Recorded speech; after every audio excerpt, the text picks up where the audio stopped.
When we got our Land Rover Defender 110, we didn't hold back. We stripped the dash right back to inspect everything hidden behind the trim. Sorting through the wiring, we fixed what needed attention, removed the unnecessary, and created a clean foundation essential for future repairs and building out our camper. But since we'll be spending countless hours behind the wheel, we're not just putting everything back as it was. Instead, we're making some upgrades to improve both function and style. Stick around as we take you along on this restoration journey.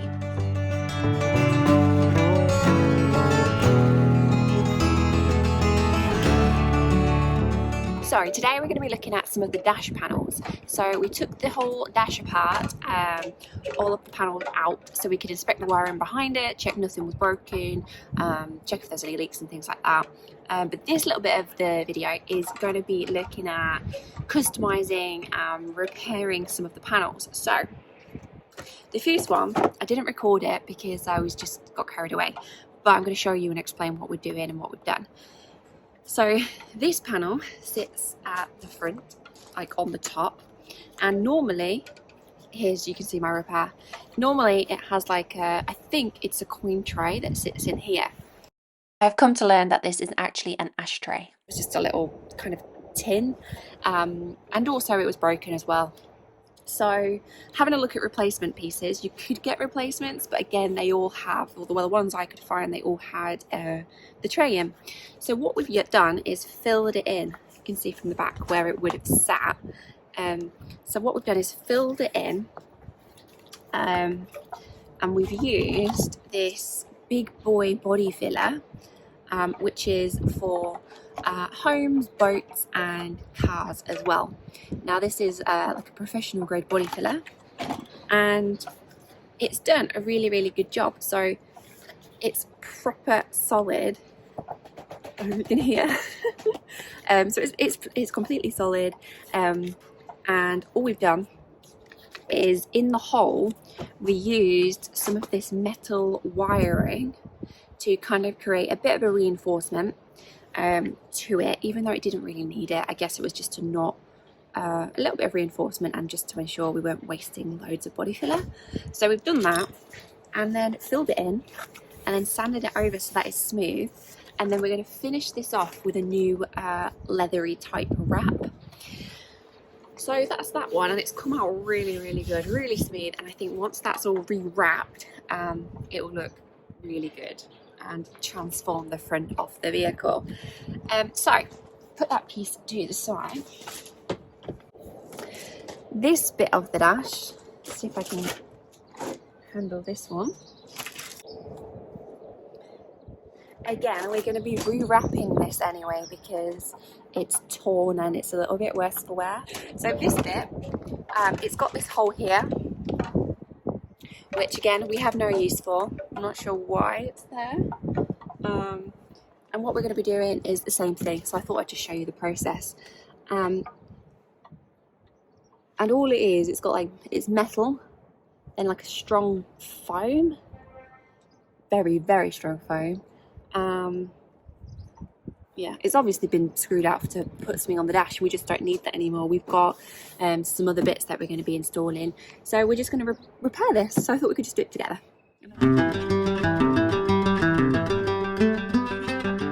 We could have easily bought new, but since these are just trim pieces, we chose to reuse and repair instead. We didn't need the hole, so fixing it allows us to recycle the old piece, reducing waste and avoiding an unnecessary purchase.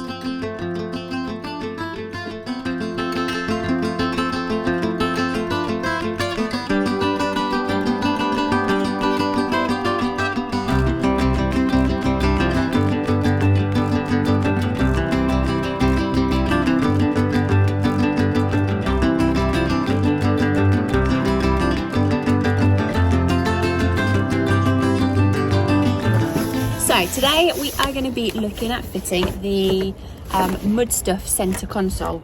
So we're going to get it unboxed and take a look and see what we're dealing with.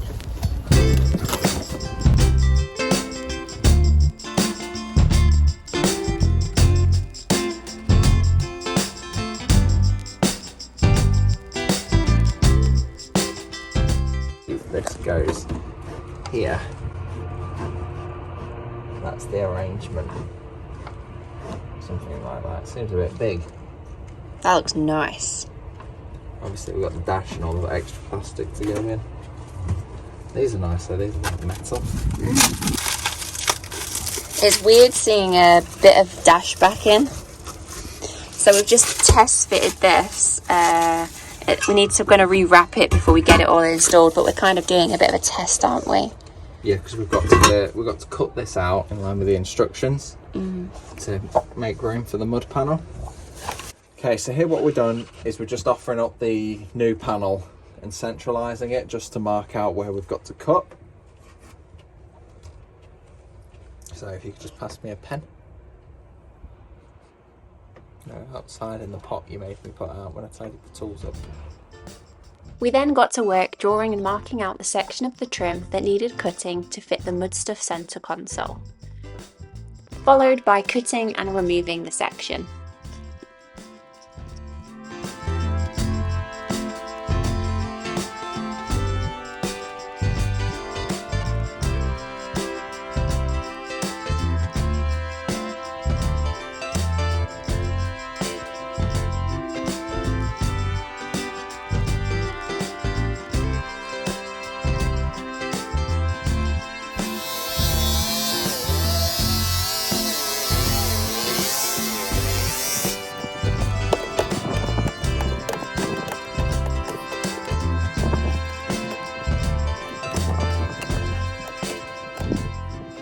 Okay, the time has come. We've spent a lot of time taking cables out and now it's time to put some cable back in. So I'm going to start by running the speaker cable. So existing, the speakers were kind of up here and on the roof, but the roof's coming off so it don't work for us. So we're going to build little pods in here. But first we need to run all fresh cable. So I'm going to go from here, which is where the MudStuff centre console is going to go, down here. All the way down, under the floor, under the battery box, and then back up. Now, Land Rovers aren't waterproof by any means, but we want to kind of minimise the chance of it leaking. So I've got some of these electrical grommets that are like weather tight, IP67, so nice and waterproof. I'm just going to fit one of these here and hopefully bring all the speaker cables up through that. So we've got a cone drill bit to stepping drill bit to drill the hole, and then hopefully go through there. Let's go. We use the stepping drill bit, we've got the hole, now time to put the grommet in. The grommet now securely in, you see there. So once we've got the cables in there and then we put the locking nut on the other side, it will close up that hole and we'll have a nice watertight seal. So let's get some cable run, and we're just using a, where is it? There you go, 24 strand speaker cable. Hopefully we've got enough left. We'll see. So the existing truck was wired up for like a front left and a front right, and that's what we're going to do this time, but I'm hoping to also run a rear left and rear right just to future proof it. We'll leave it and terminate it here, but it just offers a bit of future proofing for if we ever want to look to upgrade and add some additional speakers. Let's go. So here we have it. We've now got a new loom all labelled up. That goes out through there, down here, along here, all on the outside, along the chassis rail, and then comes up through the conduit, and then I'm going to terminate it all here. Now everything's been left a bit long until, you know, that's all labelled and corresponds with the front. Everything's been left long until we come to wire it and start tidying it all up, but yeah, that's all done. And we just had enough cable left on that drum, so very, very lucky. So one of the next pieces up for replacement is this piece that goes here. Now you can see at the top it's all smashed and cracked. So I was scouring the internet and I found this one. That just goes here, same place, but you can see it's got an extra bulge on the side of it. So that's that one, and then that one here. Now the intention is you can mount extra switches down here and then have access to them up in the cab. So I thought that was quite a cool find on the internet. So let's get some switches drilled in there and get it ready for install. And there we have it, 4 extra switches ready to do the external lighting. Quite impressed with how that's come out. Looks really good, all ready to be wired up. Sweet. Now we've got this pod sorted out and all the extra switches. So we've got 4 here, and then I've got a 2-position one on this one that's unused. So I'm going to use those for like the top rail lights, and then we're going to have like some extra ones here. So now we need to sort out the signal wires. So my plan is, it's already extremely full up here, and it might not be the most efficient on wiring, but I'm going to run everything off relays that I'm going to mount back here. So we need to get a signal wire up front, and then we'll bring it all, one from each switch, all the way to the relay, which will then go on to the lights. So let's get the main signals in, and then we can go from there. For the switch signal wires, I'm just going to gland it again because I really like the way that kind of looks and how neat it is. Really happy with that. So let's go. Ooh, got these connector blocks, which is what I'm going to be using for the speakers. So we're going to terminate all the speaker cables into this, and then we can connect it. The forward runs on from this. So I'm just going to mount these here, and then take everything from there. Okay, so I've just finished wiring the speaker cables up, so they all come out here. They're all nicely tucked, they're not going anywhere. And then I've labelled, come in these little boxes, and then I've labelled them so we know which one is which and how that corresponds with the front, which is still a mess, but we're getting there. Moving forward, and progress is progress. I'm really happy with how these glands have come out, so I'm going to stick a couple more of them in, just future proofing, and just so I've got them for any other cables we're going to run. Alright, we're going to start putting our centre console together. Not that there's much dash to go, but we've got some ideas. I'm going to start putting it together. We've got a engine start switch that's going to go here, and I've got a socket to go here. So yeah, let's get these holes drilled and then we can put it together. So I've just drilled this hole with the cone bit, step-in bit, whatever you want to call it, and then that's for the start button. So let's put that in. There we go. So that's the engine start button mounted. That looks so good. Okay, and then on this side, I've got a little USB socket. It's got a USB-A and 2 USB-Cs.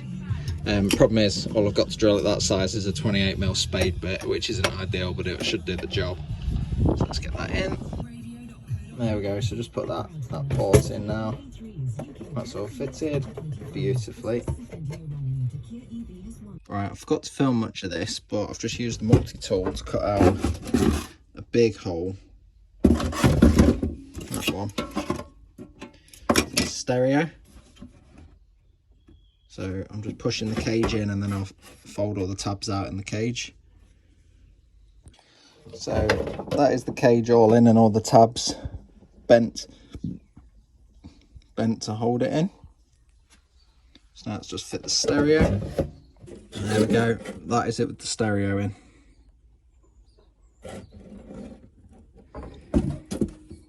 Okay, so that is it. Right, something else we like to do on all our van builds is we take a separate supply from the leisure battery to the stereo, so you can use the stereo kind of while you're camped up or on a site or whatever, without it worrying about draining your battery. So instead, what we do for power is we just put it on a switch. So rather than like in a normal car, you'd have it come on when you put the key in the ignition and then go off, like, you know, 5 minutes after. We just put it on an individual supply switch. So I'm going to mount that one there. So you joined me inside today. Brandon is out on the Land Rover in the rain, and I am sheltering inside. But I'm doing a job today that I've kind of been putting off, so I don't know who's got the better end of the deal here. But yeah, we're picking up where we left off with the dash upgrade. So what I'm going to be doing is attempting to rewrap the dash bits and bobs. So obviously we've made the repair here, and all I'm going to be doing, I'm going to be rewrapping it basically. So it's got this like leathery material on it, and we bought some new stuff and we're going to rewrap it and make it look top notch, she says. So this is the new material that we've got. It's similar to the material that's on it already. It's got like a little bit of a foam bounce to it, and then it's like this leather look on the back. And I'm a bit nervous, I'm not gonna lie. I think I've got plenty of material because I've got a few bits to do, but it seems flexible, so you know, I'm not too worried about that. But there's no stretch and no give, so I'm a little bit nervous. But anyway, I think let's just get stuck into it. I'm probably gonna not talk to the camera because I'm gonna be concentrating. So maybe we can do a bit of a time lapse, because I'm gonna really take my time with this, not rush it, and hopefully do a really good job. So let's bring you in closer and let's get stuck in. Little did I know that this was going to be my first attempt at wrapping this section of trim, and honestly I did a pretty good job, but since it was my first time using this material, I thought it should be tighter and figured I could do even better. What I didn't realise at the time was that things were about to get very messy very quickly.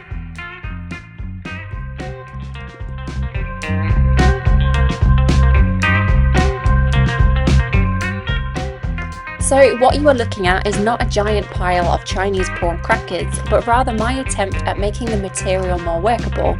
I thought that by removing the foam backing, it would help. Let's just say things didn't quite go to plan. Update, I have made this much harder than it is. I don't know why, I don't know if it's the material, but I now have foam everywhere. Hang on. After realising I'd made a mistake by removing the foam backing, wasting loads of time and creating an absolute mess, I took a step back, shook it off and decided to give it another go. This time I stuck with the original foam backed material, stopped overthinking and just went for it. And honestly, the result turned out pretty good.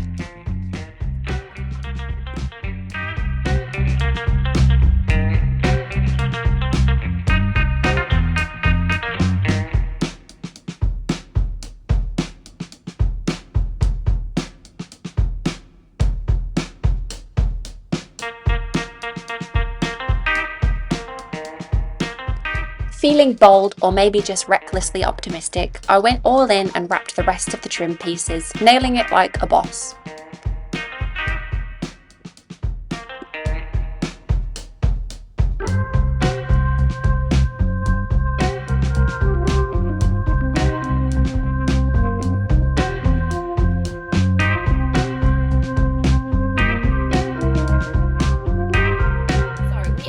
To be transforming our dash. So as you can see at the minute, it is completely exposed, and we took it apart to remove any excess wiring that we didn't need, and just to get a bit of an understanding of what's going on behind there, so we could, one, I guess, fix it if it does go wrong, and to just tidy it up a little bit really. So we took all the trim off, and we've replaced it and upcycled it. And we're going to get it all back together, which is pretty exciting, because that means we can actually start getting the Land Rover towards a place where we can actually take it out and drive it.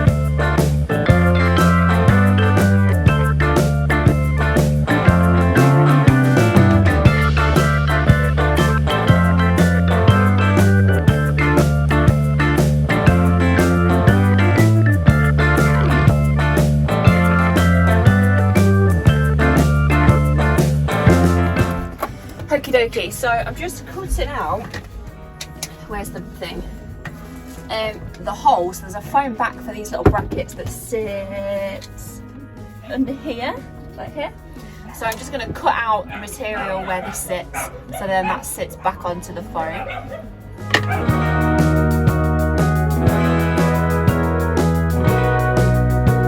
So you can see in the middle bit here, this is where we cut it out, where the MudStuff console is going to go, which is very exciting, and hopefully it'll give it a nice finish as well.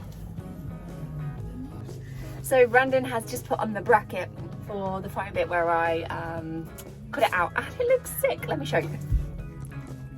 Yeah, so let me show you, because it looks super neat and super tidy.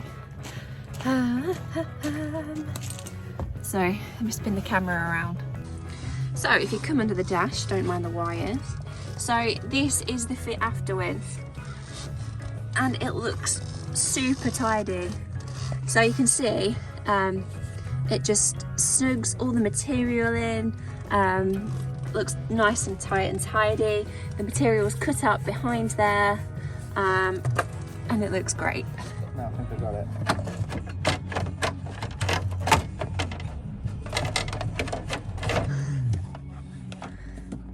So we just realised that this piece should have gone in before this piece. So I don't know how the fuck they even got this out. yeah, so it would be quite easy to cut the mishaps out of the YouTube video when we install things wrong the first time around, but we keep them in to try and show you that it often never goes to plan the first time around. And yeah, and we do it to show that, I don't know, to try and inspire you to give things a go yourself, I guess. And not to worry if you mess it up the first time, because worst comes to worst, you can buy new, you can replace it, you can fix it. So yeah. So piece by piece we began putting the dash back together.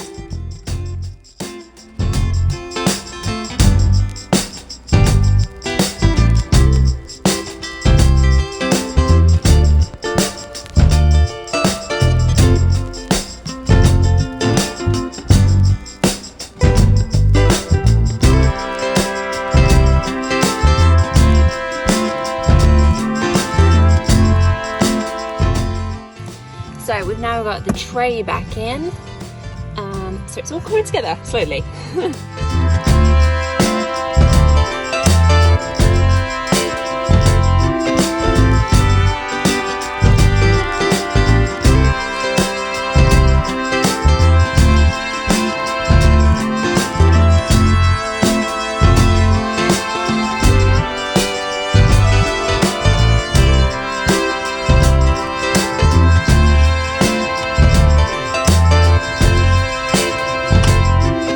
So we had just marked here this bit of trim where we're going to cut it so we can install the new center console here.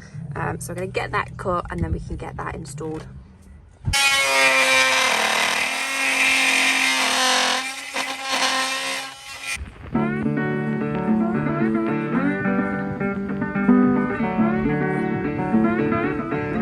So here we have it, that is the dash all back in. Very, very, very happy with how that's come out. It looks insane.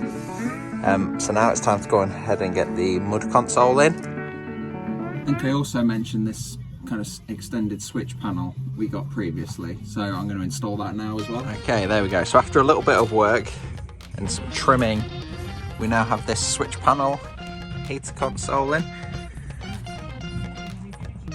And I must say that looks great. And I've also put this one in, this R3D printed to just replace the one that was there originally, because the original, where is it, had these switches. That's for a rear, so that's the fog light, the middle one, and then that's for a rear window heater, but we've not got that. That was wired up to the rear spotlights, but we've put all new cabling in for that, so I didn't need that.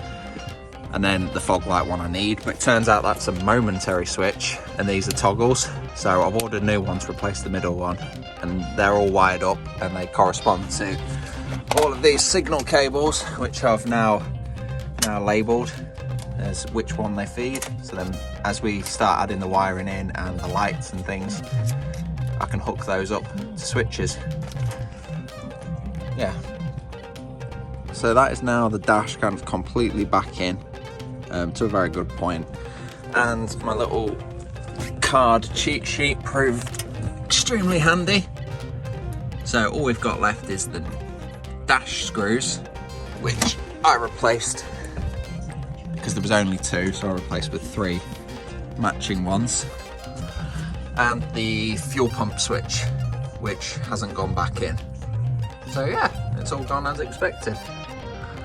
So Brandon has been super busy putting the dash back together, and it's now, I would say, what, 90-95% back together. So let's show you what it looks like. So we've got the new MudStuff center console installed. This is where the radio is going to go. Now we've opted for this type of radio rather than the screen doubled in radio. That's the one, because we have a doubled in our van, and we've upgraded it once to a decent Sony one, and to be honest, they're still just not great, are they? We still struggle with it, so we're keeping it simple, so we're going for that. But yeah, the wrap is looking nice and tidy with all the fixings and trim back in. That looks really, really good considering the sketchy kind of start I had with wrapping it.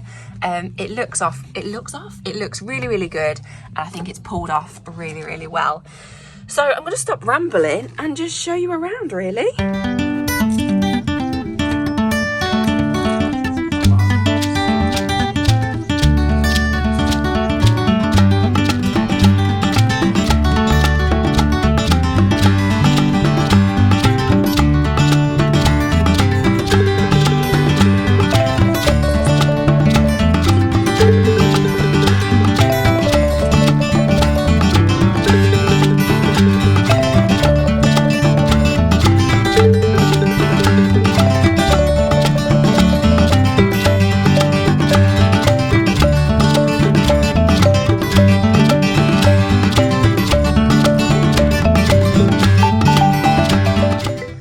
So I forgot to mention, we've got some new buttons on here. These are for the heated seats, which are yet to be installed. New start-stop button, some USBs and some other bits, and I'll jump in the driver's seat and show you what's going on from over there too. Okay, there we go. So we've also got some new switches on the right here on this panel, which look pretty good.